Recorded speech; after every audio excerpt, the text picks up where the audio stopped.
Cary Vance here in Amsterdam with VASSY, who can't keep a straight face. Have you been visiting coffee shops? I did have my coffee this morning. Okay. Yeah. All right. Amsterdam, we having fun?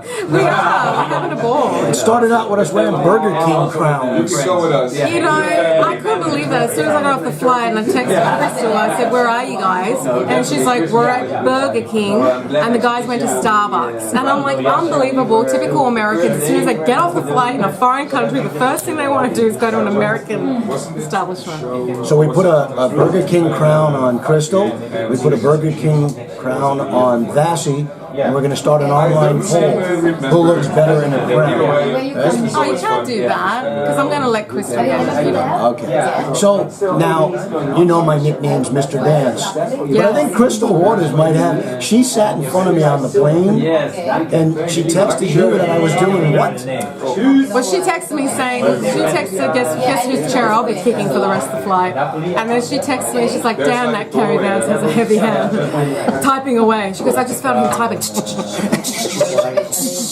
You know? So I won't type on planes anymore. I think, yeah. I'll listen to music. Yeah. But you have lots of music. I do. Current single, Nothing to Lose. What can you tell me about the song? Well, when I wrote it, I had nothing to lose. I thought to myself that I wanted to write something really different too, because I produced it with Tiesto, and after we did Secrets, and that did so well, I wanted to do something really different, because Secrets had like a very, you know, mystical kind of seductive feel. And this one I wanted to make like a blue-collar grassroots feel to inspire people to take a chance in life. So that's what I wrote about, and I'm, you know, really excited about it. It's you know, doing really well right now in the States. So top 20 on radio. Now prior to that, we know you had Secrets. Yes, I did have Secrets, yeah. Lots of secrets sold.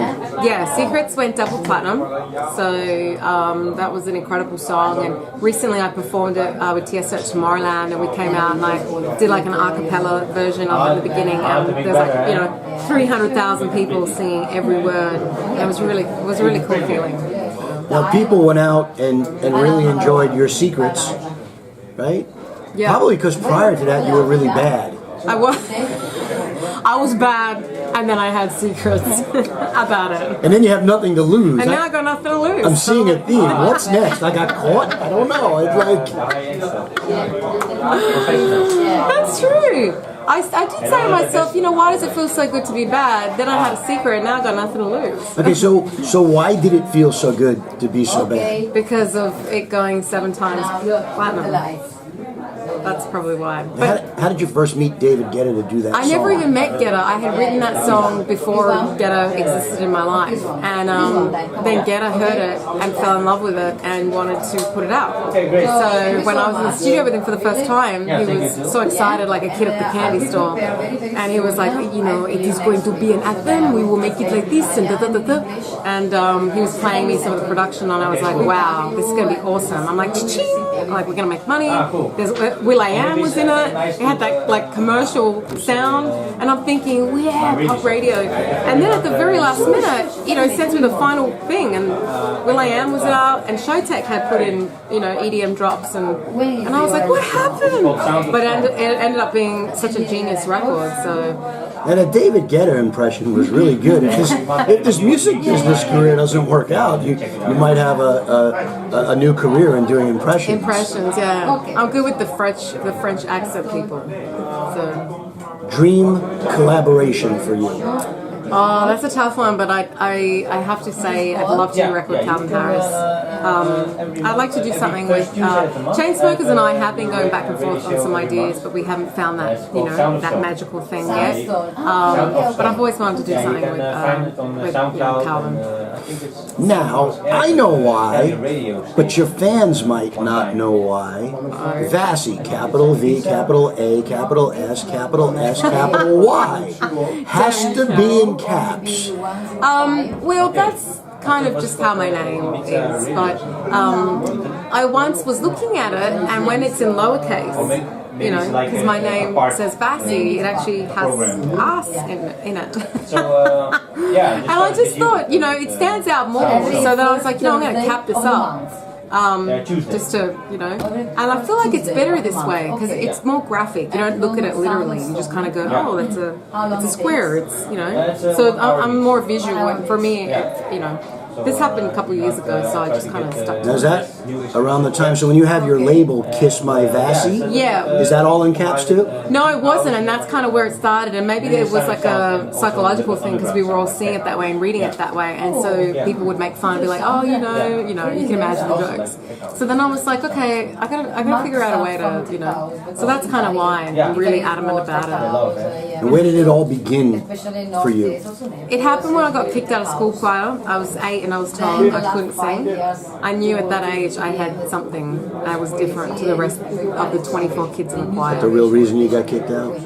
It was the real reason because I would never follow the melody. I was always singing behind the beat or ahead of the beat, syncopating and, you know, anticipating and not knowing that instinctively as a young age I was already an artist in my own right. So it started from there. And then my career started in Australia, and then I moved to America, and yeah, I had success, a lot of success with TV and film, and then I had a couple #1 Billboard dance records, and then the David Guetta anthem, Tiesto anthem, and now my anthem.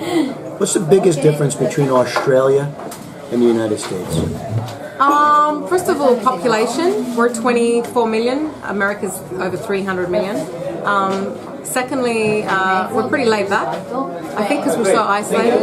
So people are very laid back. And we're not, Americans are fantastic at promoting themselves, marketing themselves. We don't have that. So when you talk about yourself, you kind of feel a little bit like so when I first moved here, I didn't have that down. And, even Brian Fink was telling me this. Do you remember when we were at summer sessions? And he's like, go out there, and he goes, they know who you are. Do you know who you are? And I was like, well, I know who I am. He's like, VASSY, you need to be da-da-da-da-da. And it was really funny. And I was like, all right, yeah, you're right, I should, So then I went out there and started talking about myself. And it was funny. He's like, I created a monster. Yeah, somehow I can't see you being shy and not wanting to go up to people and talk about yourself.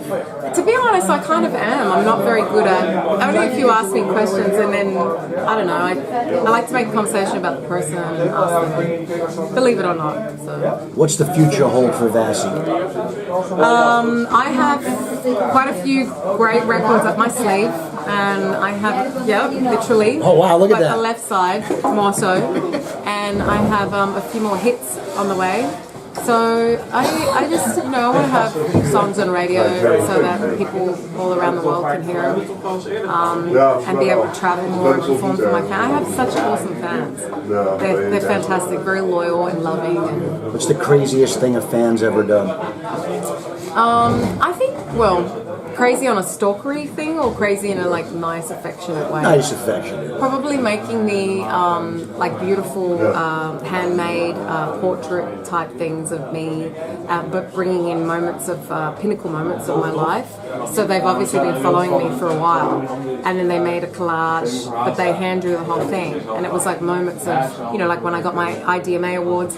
Oh, which by the way, do you remember this year when I won for Secrets? Yeah, I think you were indisposed at the moment. Would that be a diplomatic? That was so funny. I was actually in the bathroom and I got a text from you and Crystal, and you're like, where are you? You just won an award. Get your ass back in now. And that was funny. So well, hopefully when you win a Grammy, the same scenario doesn't unfold. VASSY, where are you? You're needed on stage. I will not leave the theater. Oh, so you'll go up there kind of like, people will be like, why were you standing that way? There'll be no fluids 24 hours prior to the Grammys. When you're not working, not writing, what are you doing for fun? Park, gardening. I love outdoors. I really love nature. So I love to be outside, and coffee shops and, eating. Favorite food? Spaghetti bolognese. Where are we going to eat in New York? Maria Loy's. Did you take me there? I did. That was really good. Yeah, you liked it? She's a famous chef. She's a famous chef. She's cooked for the president. She's a great chef. She's fantastic.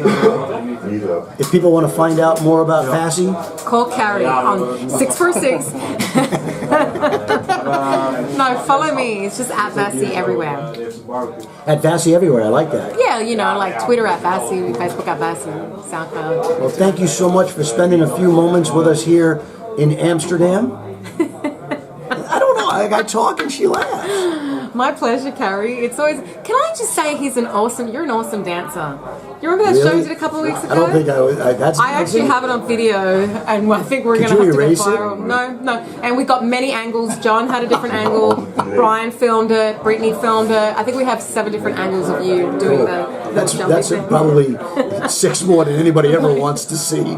We're keeping those shots. So basically, if I don't get your record to a certain level, pretty much, if you don't get those your number videos one, are going it's everywhere. Going viral. Yeah. All right, no problem. No pressure or anything. I'll remember that. Cary Vance, who likes to dance. There you go. Mr. Dance, Cary Vance. Thank you. And VASSY, kiss my VASSY. Yes. Well, I always say, because I've run a lot of anti-bullying campaigns in the past, and I've run a lot of workshops in detention centres and with youth that come from, disadvantaged backgrounds or off the streets. Through all my humanitarian philanthropy work, my logo is always like, I always tell the kids, if they don't like you, just tell them to go kiss my VASSY. Which, basically be yourself, and who cares what people say about you and think about you. So, Well, again, thank you so much for spending time. I'm not going to say in Amsterdam because then you'll laugh.